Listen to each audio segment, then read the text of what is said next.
La cybersécurité pour les nuls.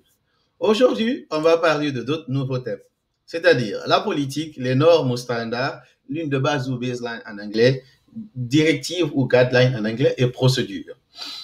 Dans une entreprise, si vous voulez bien protéger vos informations, il faut mettre tous ces facteurs que nous venons de citer. Il faut tout mettre ça en place, sinon il n'y a pas de protection. Et aujourd'hui, nous allons d'abord parler de politique. Après, on va faire une autre vidéo, là on va parler du reste, parce que si on veut parler de tout, ça va prendre beaucoup de temps. D'abord, c'est quoi une politique? On parle de politique partout. Il y a la politique politicienne, dans les entreprises aussi, il y a la politique. Mais aujourd'hui, nous, on va parler de ce qu'on appelle la sécurité politique. C'est quoi la politique en cybersécurité? Quand on parle de politique ici, c'est un document dans lequel nous définissons la vision sécuritaire de notre entreprise et nous déclarons notre envie de protéger les données et notre infrastructure et notre objectif. Ce document est très important car ce document doit contenir des critères. Premièrement, ce document doit d'abord être en forme de déclaration, c'est-à-dire que vous, en tant que senior security manager, vous dites que vous voulez protéger les données.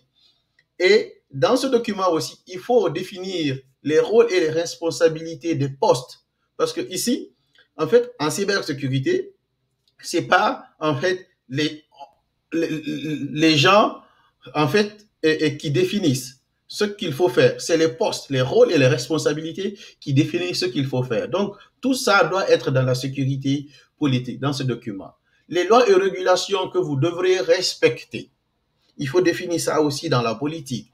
Et votre objectif, comme j'ai dit, et d'autres aussi. Mais ces facteurs-là sont, disons, les plus importants qu'il faut mettre dans votre document de sécurité politique. Et parlant de sécurité politique, il y a aussi ce qu'on appelle les types de sécurité politique. On va parler du premier type. Il y a ce qu'on appelle en anglais Issue Specific Security Policy. Si j'ai bien fait la traduction, ici, en français, c'est une politique de sécurité spécifique. Qu'est-ce que cela veut dire? Ici, c'est une politique qui est spécifique à quelque chose. Un exemple. Nous avons par exemple, comment dirais-je, des données. On veut mettre une politique en place pour protéger seulement les données ou bien les données personnelles. On va mettre quelqu'un, par exemple, le Data Protection Officer, qui va travailler avec d'autres personnes, bien sûr, dans l'entreprise pour mettre des politiques pour protéger les données personnelles. Ou bien l'email adresse. On veut une politique pour notre email adresse. On va, et pour nos emails, les emails que nous stockons, que nous envoyons, que nous recevons. On veut mettre une politique pour protéger cela. On va mettre une politique en place, on va faire une déclaration, comment protéger l'email, les emails. On va mettre une déclaration, on va mettre notre objectif, les rôles et responsabilités de ceux qui vont faire partie de cette politique pour que l'objectif soit ici respecté. On va tout documenter. Par exemple, on veut que les emails en fait soient envoyés en utilisant comment dire la carte PKI. On veut que ceux qui pour avoir accès à nos emails qui est l'authentification. On veut par exemple que quand quelqu'un envoie un message, qu'on vérifie d'abord avant que les gens ne cliquent. En fait, tout ça doit être défini pour montrer notre envie, notre objectif. Parce que sans politique, on peut rien mettre en place dans une entreprise. Donc, il faut toujours penser à mettre une politique en place. Et ça, c'est le premier critère. Issue spécifique, comment dirais-je, policy. Une politique basée sur des points spécifiques, que ce soit département, fonction, ou bien d'autres activités, comme les exemples que nous avons donnés. Après, il y a ce qu'on appelle système spécifique sécurité politique. Si j'ai bien fait encore la traduction, ici, cela signifie que c'est une politique de sécurité spécifique à un système. Qu'est-ce que cela veut dire? Vous aviez un système, par exemple, une base de données dans votre entreprise, vous voulez protéger cette base de données parce qu'elle est très importante. Cette base de données contient des informations très importantes, que ce soit des informations privées, des informations, les contrats avec les clients et autres. Vous mettez une politique qui va protéger ce système. C'est-à-dire que ici, l'idée, c'est protéger un système, une politique pour protéger un système, que ce soit des applications, un serveur, un firewall ou n'importe quel système. Vous mettez une politique en place pour protéger seulement que ce système. Voilà. Et le troisième ici, c'est quoi? C'est une politique réglementaire, c'est-à-dire, comme on dit en anglais, regulation policy. Ici, c'est quoi? C'est une politique qui nous guide à être conforme aux régulations ou aux règlements. Exemple, il y a le PCI DSS, GDPR, HIPAA. Il y a d'autres aussi. Chaque pays actuellement a des lois ou des régulations pour protéger les données personnelles ou d'autres. Donc, ce sont des exemples de régulations ou de recommandations que les entreprises doivent respecter. Par exemple, le GDPR, General Data Protection Regulation, qui dit que les entreprises en Europe ou qui travaillent avec des données des Européens doivent être protégées. Il y a, comment dirais-je, un tas de documents sur ce standard ou cette régulation. Et aussi, il y a HIPAA. HIPAA, c'est une loi aux États-Unis qui dit comment protéger les informations médicales. Et si vous êtes une entreprise qui procède, stocke ou transfère des informations médicales, il faut respecter ce standard.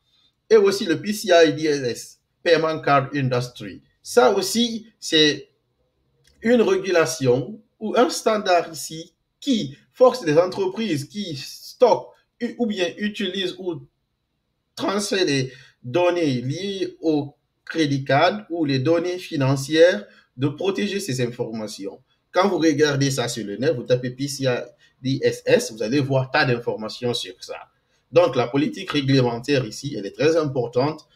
Dans cette politique, on va documenter quels sont les règlements ou les régulations que nous devrons respecter. Une politique de conseil, ça aussi c'est très très très important. Parce que sans politique de conseil, c'est très très difficile des fois pour les employés de savoir ce qui se passe. C'est comme on dit en anglais, advisory policy. C'est informer les employés sur ce qui se passe dans l'entreprise. C'est-à-dire, les contrats, par exemple, avec les clients.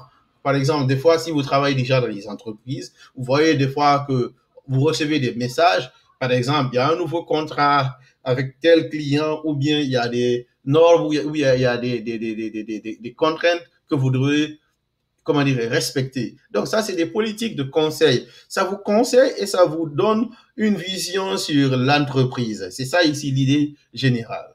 Après cela, on va parler de ce qu'on appelle politique d'information ou informative. Ici, plutôt, c'est, comment dirais-je, une politique juste pour informer les gens. C'est un peu similaire à ce qu'on a expliqué, politique de conseil. Conseiller, par exemple, comment dirais-je, les employés sur ce que l'entreprise fait, les contrats et tout. Mais ici, c'est plutôt basé sur donner des informations sur ce que l'entreprise entreprend, les objectifs, les missions de l'entreprise, d'autres projets aussi avec des clients. Mais ici, l'idée, c'est plutôt informer les gens. L'idée ici de la politique informative. Voilà. Et à la fin, on va parler de ce qu'on appelle Acceptable Use Policy. Je n'ai pas pu avoir une bonne traduction, mais vous allez comprendre l'idée. L'idée de Acceptable Use Policy ici, c'est quoi? C'est un document dans lequel vous écrivez ce qu'il faut et ce qu'il ne faut pas faire, c'est-à-dire ce qui est permis et ce qui n'est pas permis dans votre entreprise ou bien face à une responsabilité. Par exemple, moi, je suis sécurité spécialiste. Qu'est-ce que je dois faire et qu'est-ce que je ne dois pas faire? Si je dépasse ces limites ou si je n'arrive pas à atteindre mon objectif, quelles sont les contraintes? Par exemple, on peut dire que toi, en tant que sécurité spécialiste, ton boulot, voici ta responsabilité. Tu ne dois pas, par exemple, avoir accès à certaines informations. Tu ne dois pas, par exemple, aller au-delà de tes tâches. Il faut seulement faire tes tâches.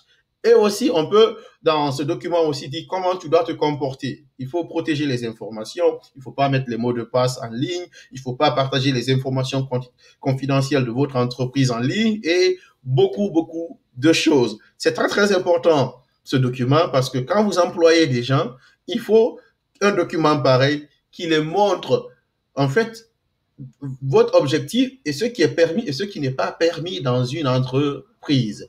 Voilà, c'était tout pour aujourd'hui. On a parlé de la sécurité politique. Dans la prochaine vidéo, on va parler des standards, des lignes de base, des guides et des procédures.